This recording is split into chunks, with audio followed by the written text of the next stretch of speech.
Yo, what up, YouTube? Your boy once again, later in the day. Actually, pretty soon. Let's see here. Yeah, I'm actually heading into 3 weeks. 3 weeks without that bullshit. And I had zero cravings today, so that's a good day. The last video is obviously the same day. I think it was a couple hours earlier. But I didn't really touch on a couple of things that I wanted to because I was more focused on two other topics. But I did want to basically touch on things that actually have improved, because I think that when you're in withdrawals, particularly in the early stages, things feel hopeless and you get zero joy out of anything. Excuse me. So one thing I did notice about Kratom was, in the most, actually only Kratom and opiates, but this is a Kratom video. What I did notice is that early on in recovery or early on in withdrawal, things you used to love to do, you find no joy in them, right? The further away you get from withdrawal, as I told you, like, you become your truer self. So you start falling back on old hobbies and old things that used to bring you, happiness and contentness. So for me, I never said this in the other videos because it really doesn't matter, but for this video it does. I was actually a screenwriter because my uncle's an actor and whatnot, and he helped me back in 2012. Wrote a screenplay, a romantic comedy actually, and I ended up, getting contracted, and I wrote a couple other scripts. But not long after that, I fell into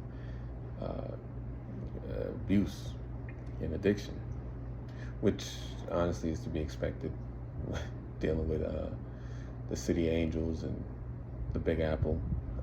But I also played basketball a lot and boxed a lot when I was younger, and I didn't do any of that, right? Even the gym to me was everything. Like, anybody that knows me or even knew me, they always saw me as more of like I'm not saying, I don't want to say buff, but I was pretty good. But like, even when I went to New York to visit for my birthday,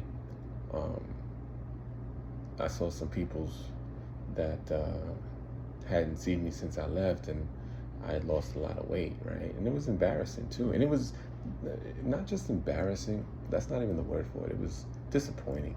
That's a better word for it.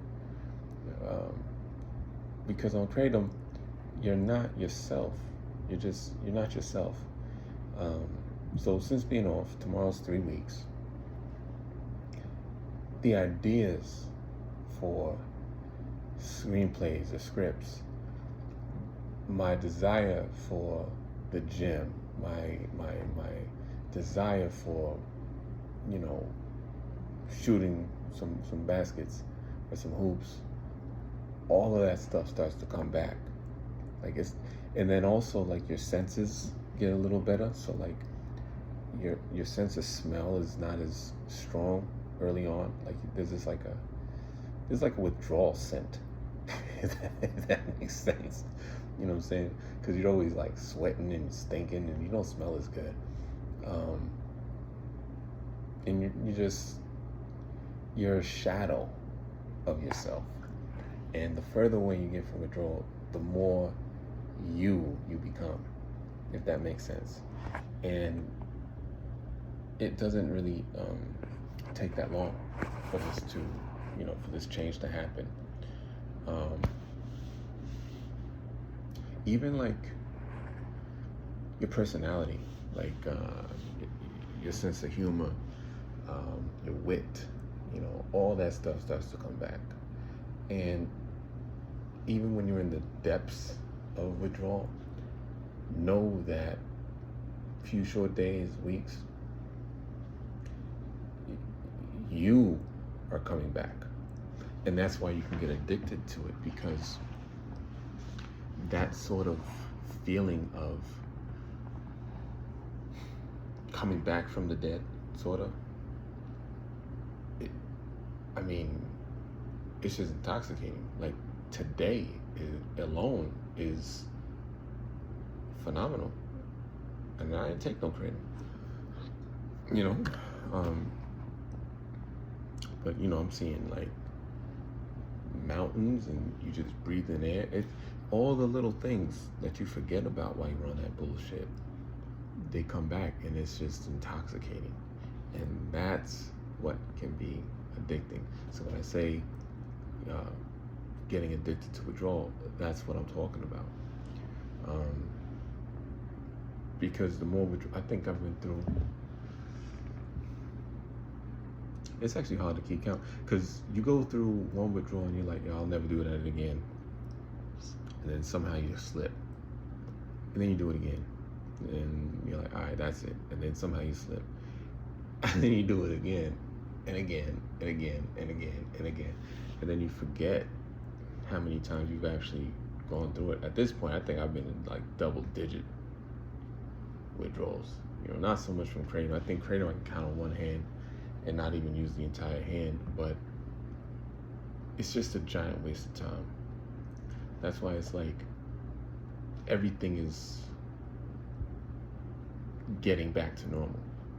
And when you're on day 4, all you want is normal. That's it. And you want to know how long it's going to take, and X, Y, Z. I wish I could tell y'all that you'd be on the same timeline as me, but I also have to remember that I quit for over a month and then relapsed for 2 months. So I don't even know if I'm the best reference for y'all, truthfully.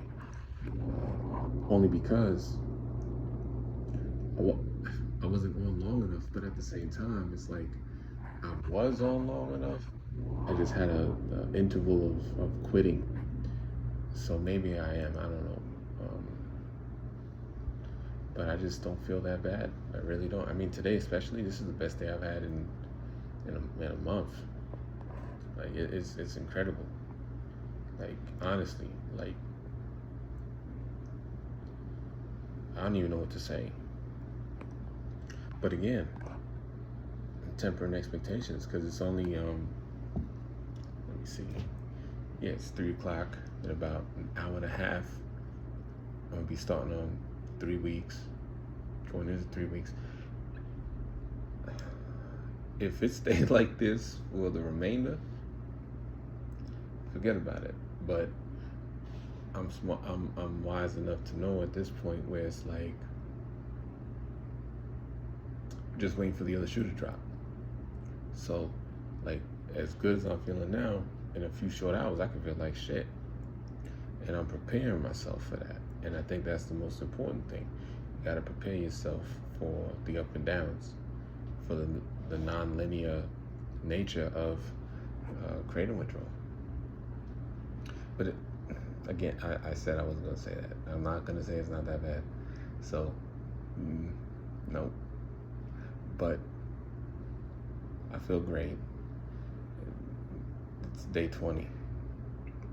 So pretty soon, I'll be hitting the amount of time that I had before I slipped.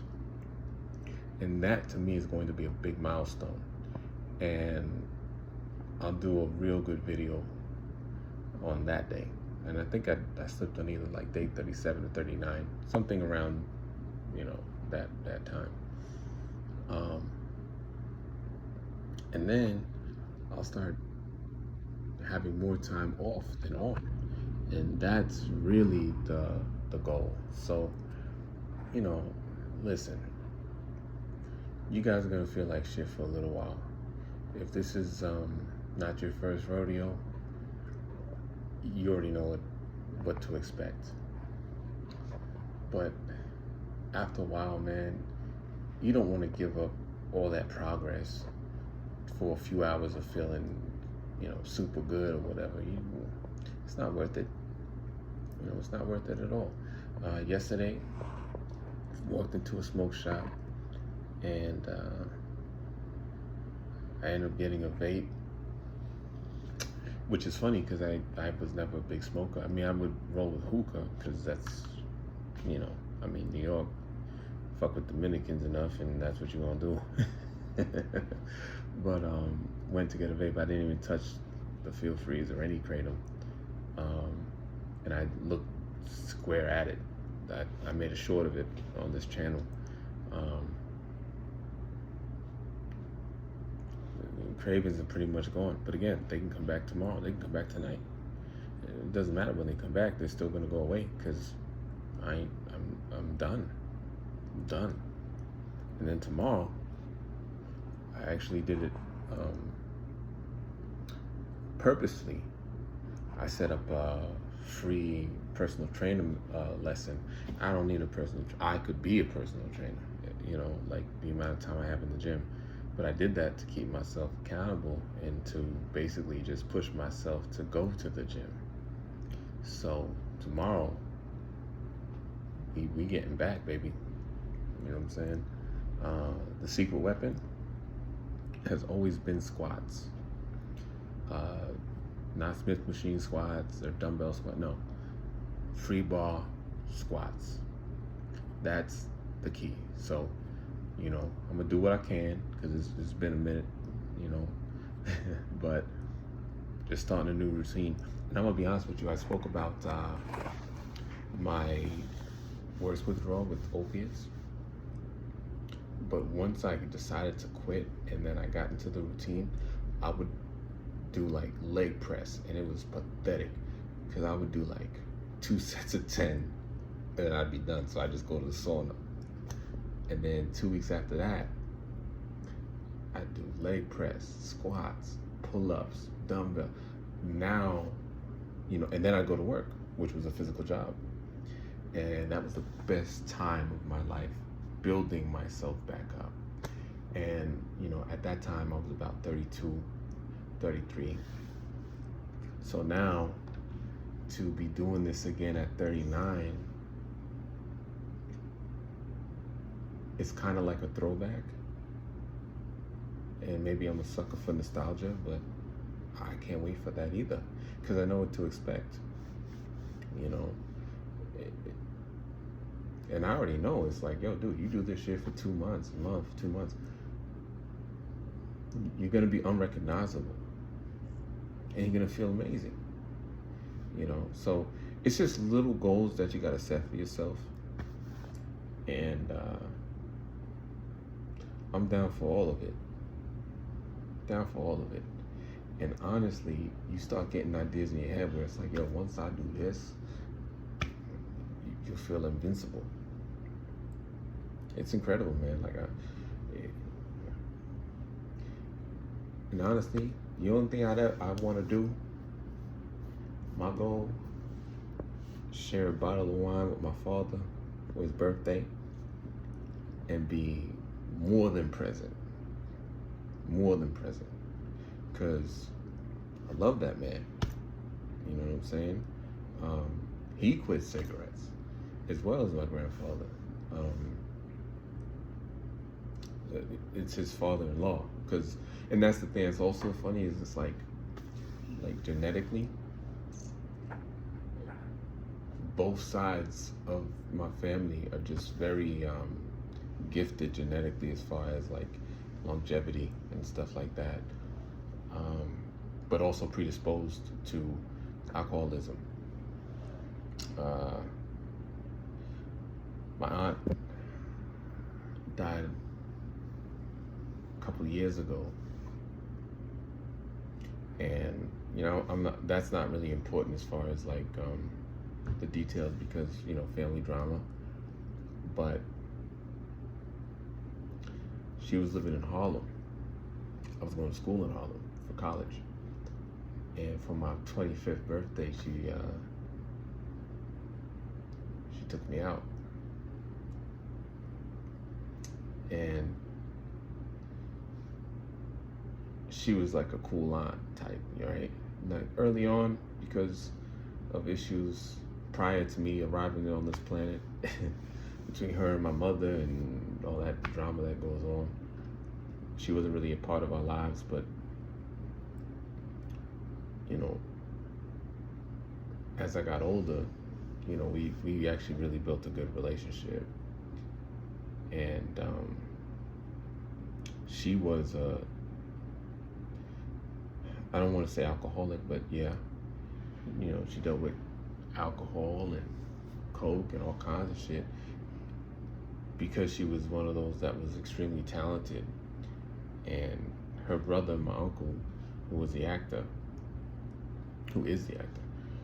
he was like getting her like a foot in the door. So she was a hell of an actress too, dancer, all that. Not a stripper, like an actual dancer on like cruises. And she fell into like that drug, alcohol lifestyle. And I remember thinking to myself at the time, when I was like 22, 23, I didn't fuck with any of that shit. And then, you know, here I am now, and it's like, oh shit, genetically, I might be predisposed to this, but I'm also predisposed to not being this, and it's all a choice. So you guys gotta make a choice. And you know, whether you're on day 1 or day 4, you gotta make a choice. Is this what you want your life to be? Because it doesn't have to be this way. You don't have to be a slave to a substance. You don't. Like, yo, I moved from New York to Vegas. And I'm fortunate to have that ability to do something like that without having to worry about a wife or kids, or, you know, my circumstances called for it. And I'm solo. All those other times I was in New York, I had people I support, right? Out here, I'm solo. But because I had the support, I can carry that with me here. And it makes things, I'm not gonna say easier, because nothing's easy about quitting anything, but it makes things familiar. And like, when you live in the hood, right, you don't even see it as the hood, you see it as home. But when you leave and then come back, and you can never go home again, and then you see the hood, you see it as everyone else sees it. And you're like, oh, this shit is rough. You know what I'm saying? Like, oh, okay. But because it's familiar, it's not as scary, right? Or you don't feel as in danger as you probably should, because it's familiar to you. And withdrawal's the same way. You know, it's familiar to me, so I'm good. But for those that they're not familiar with it, it can be scary, because you kind of don't really know what to expect. I know what to expect. And so and it hasn't been that long. Again, I was only on for 2 months after quitting for half a month and change. So, you know, maybe that's something you guys got to keep in mind if you're watching this and thinking, well, why does he feel better than I do at this point in time? I just wasn't on as long. You know, it was a slight relapse, but I quit quick. And it wasn't even on purpose, not to my knowledge. But I'm glad it happened. I'm glad it happened, because honestly, I'd have more fun going to happy hour at a hookah bar or something and meeting a shorty than I'll ever have on Kratom. Because on Kratom, you just get happy doing nothing. Like, you could play fucking Words with Friends, take Kratom, and you good. And not see anybody for weeks. And that's an awful way to live. This way, it's like, nah, I got plans. And that's what y'all gotta do. You gotta make plans. Plan on the gym. Plan on your hobbies, whether you're playing hockey, basketball, boxing, UFC, anything. Just make plans. And then strive to be better, man. You know what I'm saying? Like, y'all can do it. If I can do it, you can do it. I'll tell you that shit right now. Because get that idea of being special out of your head. You ain't special. I ain't special. You damn sure ain't special. But no, I'll just fuck with you. But no, man, like, just allow time to do what it does. 2 weeks, 3 weeks, 4 weeks. After you get a couple of weeks under your belt and months even, you're on the same timeline. Like, it's not that big of a difference. Early on, yeah. Like day 4 versus day 10 is the difference. But day 21 versus day 31, the difference is not as big, not as, like, the chasm is not as large. It's not. But y'all can do it. Y'all can do it. You know, just take it a day at a time. And then again, before you know it, you don't even think about this shit, man. Like, you really don't.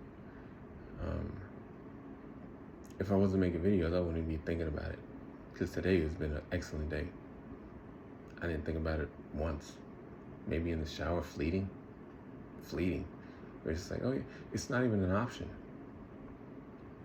Not even an option. So it's like, you know what? Sometimes it's like a merry-go-round. Just go through it until you're the last one on that fucking wheel, you know? Like, however long it takes is what it's gonna take. But don't be no punk and bitch out. Like, take whatever life throws at you. Because this is actually going to make you stronger moving forward too. To then be able to meet any future challenges. Trust me. Because every obstacle you overcome is really just preparing you for the next one. And at this point, throw whatever at me. Throw whatever. Yeah, I'll falter, I'll stumble, but I'm gonna get up. Can't stop me. They can't stop you either. That's the mentality you gotta have. You gotta have that mentality. Nothing gonna stop you. So, good luck. Heading into day 21. Now I gotta start saying weeks. Go figure. Didn't take long at all, baby. So yeah, heading into week 3. Y'all need any help, advice, someone who can help guide you, then I'm gonna send you to this guy's channel. No, okay. I will send you to his channel because Kratom Keith is awesome. So definitely check out his channel. And obviously continue checking mine out too. But yeah, there's a couple. The dude that I was talking about before, his name is Grady Smith. And then there's the Nomad. He's awesome too. He's been off Kratom for years. Check out his videos if you haven't already. Like, it's a community. And so I want you guys to get as thorough an understanding of what you're in for as you can. You know, but I think at this point, Kratom Keith is awesome at, you know, I think he has great videos and great content. I mentioned Give Me Your Snacks has great content. The Nomad has great content. There's a few that don't stop after like day 12, because yeah, that's a good place to stop. Like, I'm not knocking that, but there is still shit you gotta deal with post that. And a lot of them just say, you know, F it, I'm done, which is cool. I'm happy for them on that. But others, they actually continue going past 50 days, 60 days, years. So, you know, after you get past 7, 8 days, you stop counting days, and now you start going for weeks. So just so that y'all know, and you can see it in the videos. Like even just look at Kratom Key from day 4 to 24. Night and day. Skin, coherency, like all that. Like it's not even close. And that can happen to you too. Just stay off the shit. That's it. I don't know, easier said than done. All right, cool. But it's able to be done. Just man up. There we go. Perfect way to end it. Fuck. Have a good one, fellas, ladies, all y'all. Peace.